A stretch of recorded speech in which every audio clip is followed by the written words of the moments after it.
Good day, everyone.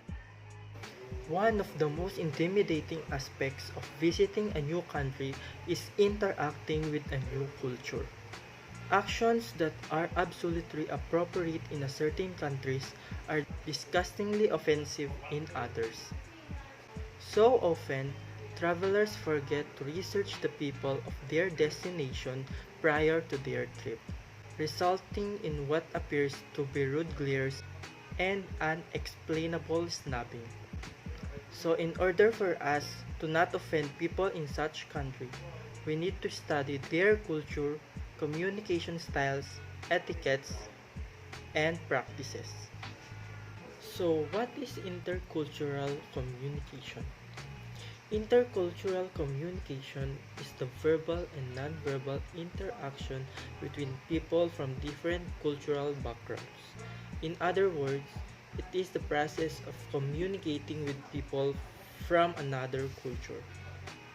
Intercultural communication is a necessary part of today's world, whether in business, school, or everyday life. It is essential in being a part of the growing global community, and knowing how to communicate cross-culturally is a skill you must have to succeed. In this presentation, I will discuss to you the communication styles, etiquettes, and practices of Thailand, and often referred to as the land of smiles. So, Thailand is renowned for the welcoming and warm disposition of its culture and people. Asian Thailand is significantly influenced by its traditions. Thailand is known for their tropical beaches, opulent royal palace, and ornament temples displaying figures of Buddha. Buddhism and the monarchy has historically been seen as sources of order and stability in society, and continue to act as a symbol of unity for the Thai people. In the Philippines, we have the so-called president, who is the highest position in the government, while in Thailand, they call it as their king. The king plays a central role in Thai culture. The king of Thailand as of now is Maha Vajiralongkorn, or known as King Rama X, and he is the wealthiest monarch in the world. Always remember that when visiting in Thailand, keep your opinions about the monarchy to yourself.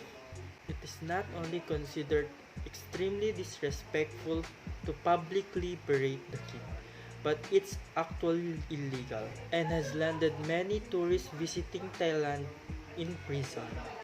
Remember that this applies to what you say out loud as well as what you post on social media. Know more about Thailand. So, I will now discuss to you the communication styles, etiquettes, and practices of Thailand. In addition to saving the day, being able to speak a few common Thai greetings and words can also be a great icebreaker when dealing with locals. Thai people become friendlier when they realize that you are making an effort to learn their language. In both formal and informal situations, Thai people greet each other the word sawadi, followed by ka for females and kap for males. For example, I'll gonna greet you sawadi kap. And for your information, sawadi means hello. In the Philippines, we often use po and opo, while in Thailand, they use ka and kap as a sign of respect to the person they are talking with. It is normal to refer to someone of a perceived higher status by the title kun, followed by their first name. If a Thailand person were addressed Paul Frey in a polite and respectful way, they would say Kun Paul. Greetings are accompanied by a gesture known as Y. Y is placing two palms together with fingertips touching the nose, and it is what you can see on the picture. A Y indicates the level of respect for another person. It is an acknowledgement of seniority. A person should bow their head with their palms pressed together to indicate respect. A senior person may politely why in return to a person who is younger to them. This is usually done with their hands at chest level and only a slight bow of the head. This Y is also known as rap Y. It is an acknowledgement of the other person. Let's move on visiting. Visiting Thailand is no different, although the Thai people are known for their gentle culture. Their culture is rich in tradition and etiquette. Thai are generally hospitable and enjoy hosting visitors. It is considered taboo to step on the threshold of the door in someone's home. It is common belief, particularly among older generation, that a spirit resides there. A taboo is an activity or behavior that is forbidden, prohibited, or otherwise outside of what is considered acceptable in the society. Thus, to be respectful when entering a house, step over the threshold of the door. Footwear should be removed when entering temples or someone's house. It is because shoes have come into contact with a dirty ground outside. They are best left at the door to keep the inside of the home clean. This makes even more sense when you consider that traditionally, Thais like to sit on the floor rather than on the chairs. Women typically tuck their legs on the side and behind them, while men sit cross-legged. It is offensive to stretch one's foot and legs out in front of others. For many visitors, food is one of the main reasons for choosing Thailand as a destination. Thai food culture is one of the most internationally renowned cuisines and is often considered a global favorite. Usually, forks and spoons are the most commonly used cutlery when eating. When someone has finished eating, it is common to leave a small amount of rice on the plate or some other element of the meal. This signifies to the host that the meal was satisfying, while a plate that is wiped clean may imply that there was insufficient amount of food. It is rude to transfer food from communal plate with one's personal spoon. To get food, the serving spoon should always be used. It is sometimes considered greedy to fill your plate with some of each dish at the beginning of the meal. Instead, it is more polite to dish up rice than one or two complementary dishes, and this is to prevent overeating. Family is considered to be the foundation of social life for most Thais.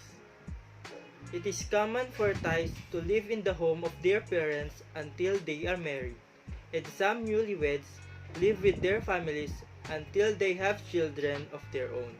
Moreover, a pregnant mother often moves back to her mother's house or invites the future grandmothers to live with them.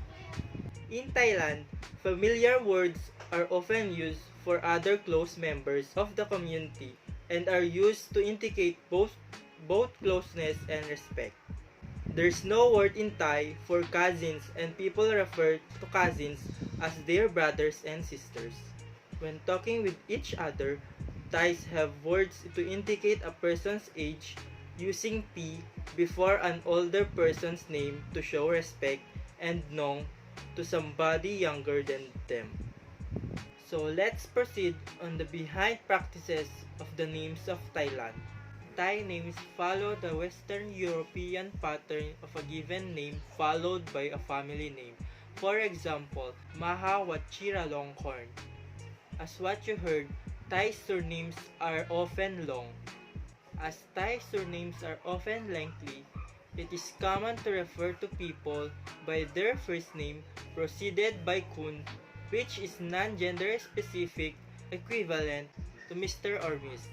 In addition to formal given names, almost Thai people have a nickname. Thai nicknames are served for dual purpose. Practically, simple names are easier for everyday use. Spiritually, nicknames confuse malicious spirits and protect children. Thai nicknames rarely have a phonetic connection to the given first name. Instead, they may be related to physical traits of a child, name of an animal derived from a foreign name, or just a completely made-up syllable. For example, a Thai woman with a given name, Tanyamus, can have a nickname, Mouse. So let's move on the gestures of Thailand. Thai culture possesses many gestures that hold even more meaning and significance than spoken word. Why? This gesture is weighted with social significance and it's deemed extremely rude not to offer a Y in return for the same greeting.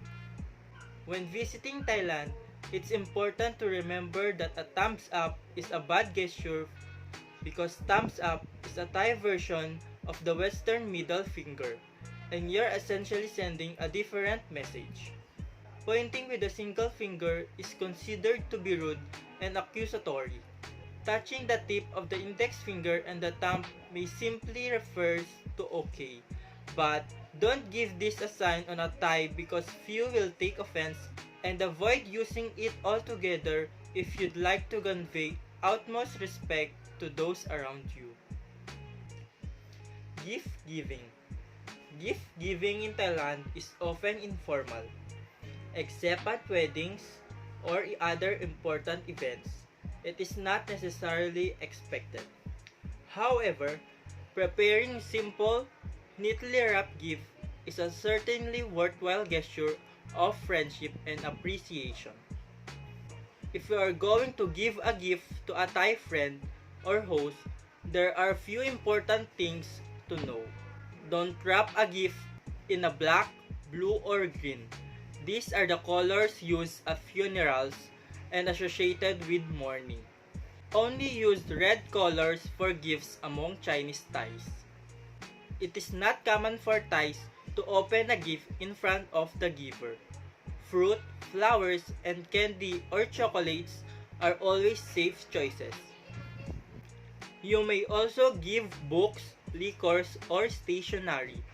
Use your best judgment about what your host would find appropriate or useful. If you are invited to someone's home, bringing a gift is not a mandatory. However, a small token of gratitude is always appreciated. The concept of face plays an important role in business interactions as people seek to maintain the reputation of themselves, their business, and others. Formal business meetings in Thailand are preceded by a written invitation that is often followed by a phone call. At a business meeting, punctuality is expected and formal attire should be worn. In Thailand, it is often thought that the way one presents oneself correlates their professional standing.